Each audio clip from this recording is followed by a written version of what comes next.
Yes. People, what's going on? Is you got talk football, and we got to talk about some crazy stories that have just come out about Arsenal. If everyone doesn't know, William Saliba has had a back injury where he's been out for about a month, and today we've gotten some big news about William Saliba's status heading into that big game versus Manchester City. If he will be available, if he won't be available, everything around the William Saliba news.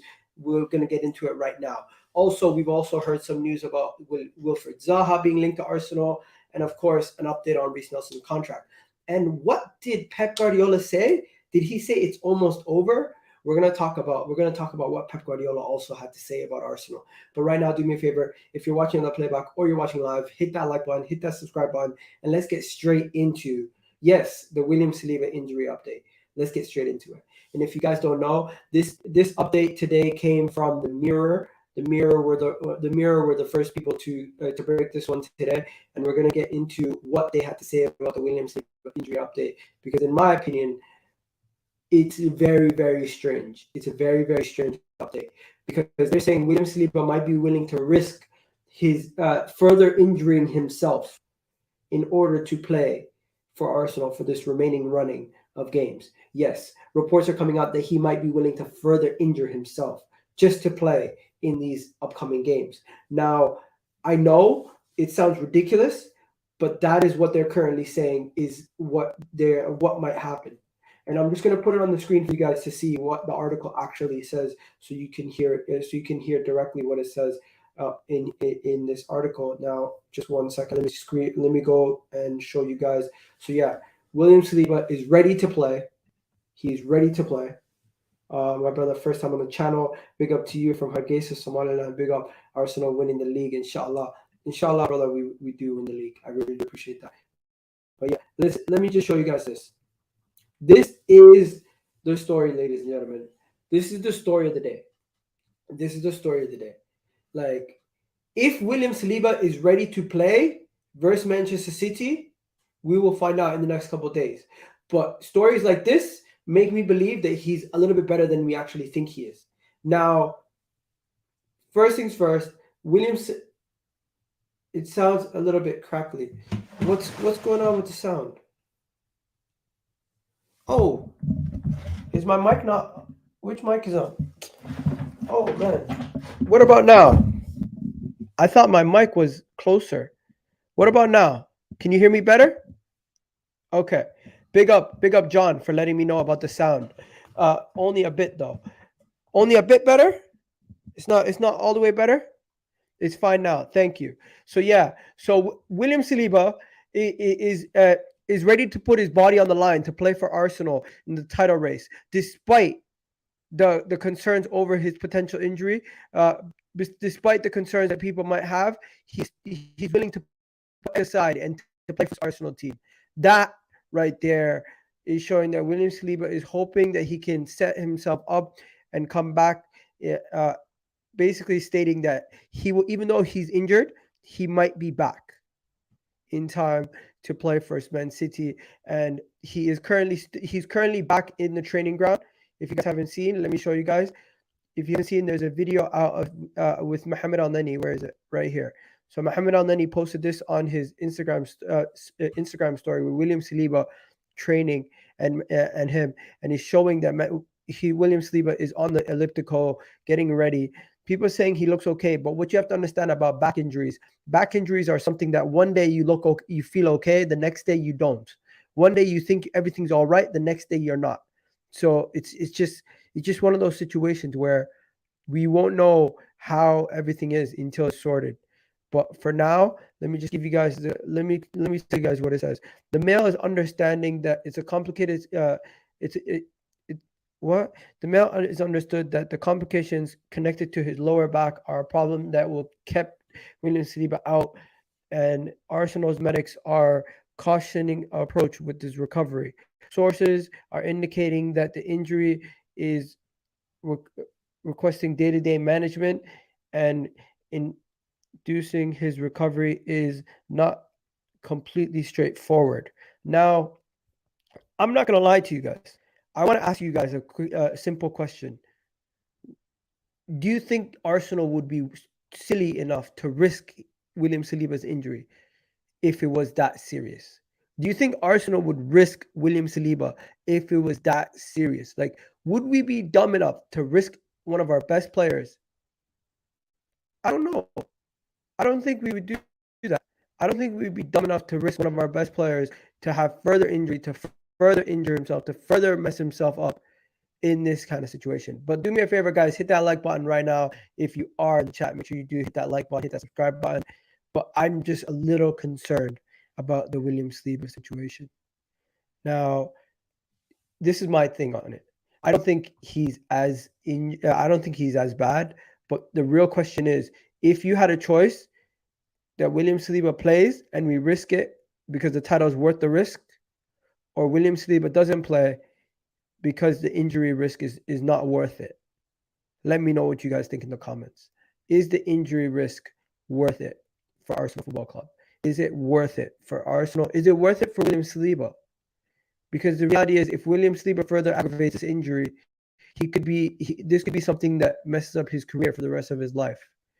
Or this could be something that if he does come back and we win the league, he'll be one of the main catalysts, because Rob Holding is not able to do the job that William Saliba does.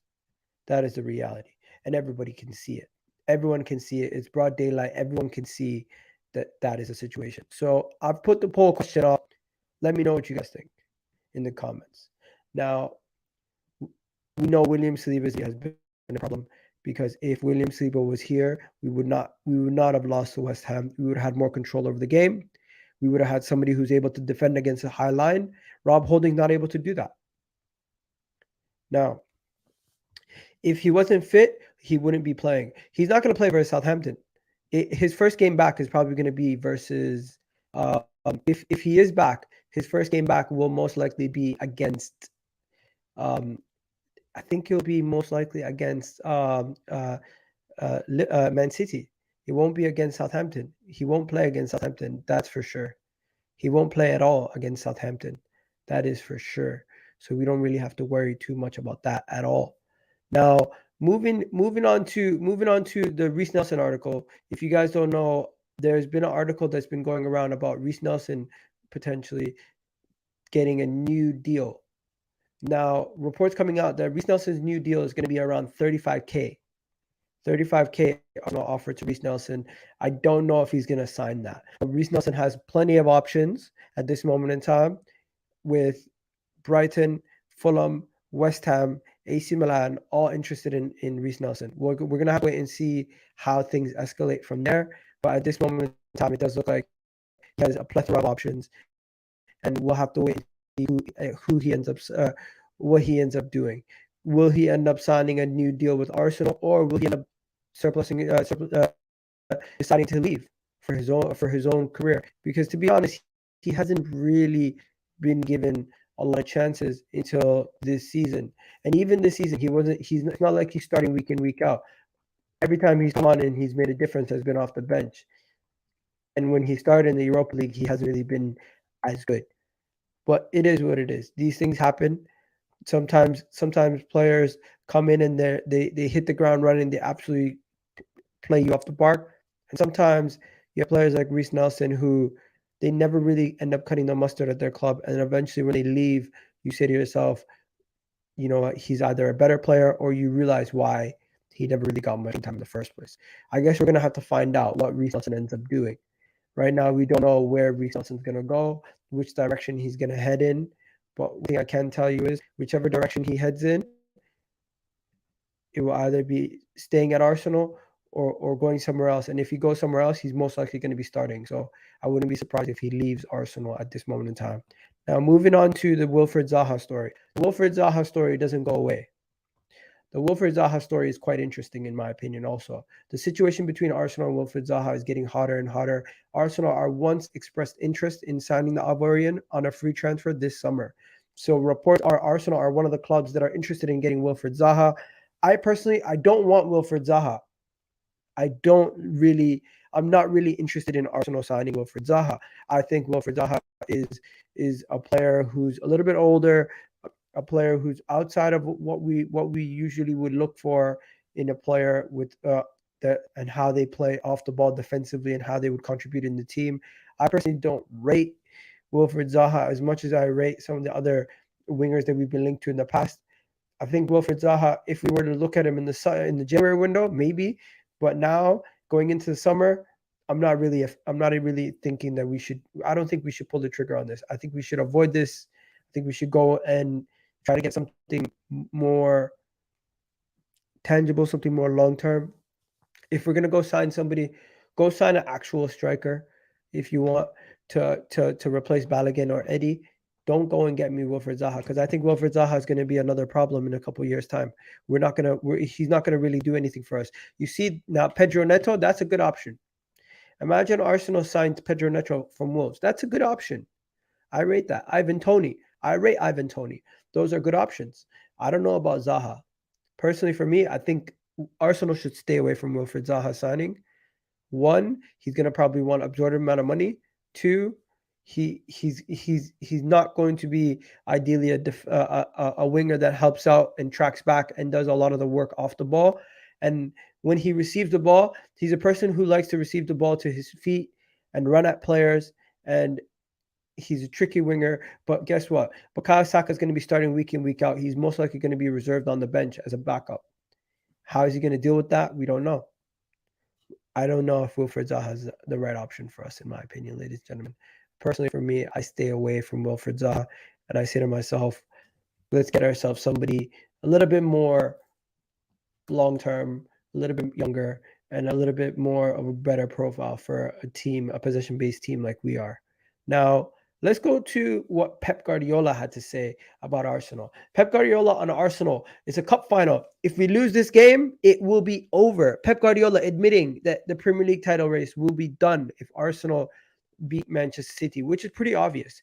But it's a final to play more finals. If we lose this game, it will be almost over.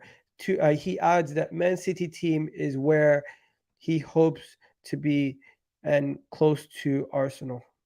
You know what? He wants his team to win, but he's just giving us what everyone else would say. This is pretty basic stuff. Everyone knows that if we beat them at their ground, it's almost over. But the reality is it's going to be very hard to even get close to those guys and get close to us slapping them up. Like, I don't think we're going to go to City's ground and we're going to beat them convincingly at all. Yeah, we've been linked to Musa Diaby and Zaha for years. It's a little too late. Probably Olise. I don't mind him. Arteta could do bits with him. I 100% agree. 100% agree. Marcus Thuram I don't think Marcus Thuram's coming to Arsenal, man. I don't think Marcus Thuram's coming to Arsenal. But yeah, there's not a lot today. But the main thing is the Wilfried Zaha stuff. I'm not really too familiar with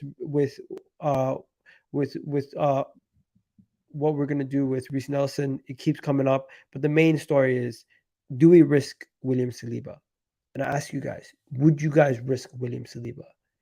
The reason why I ask this is because at this moment in time, we know we played 2 games. We're not able to play the high line with Rob Holding. Rob Holding is a massive problem at this moment in time for Arsenal.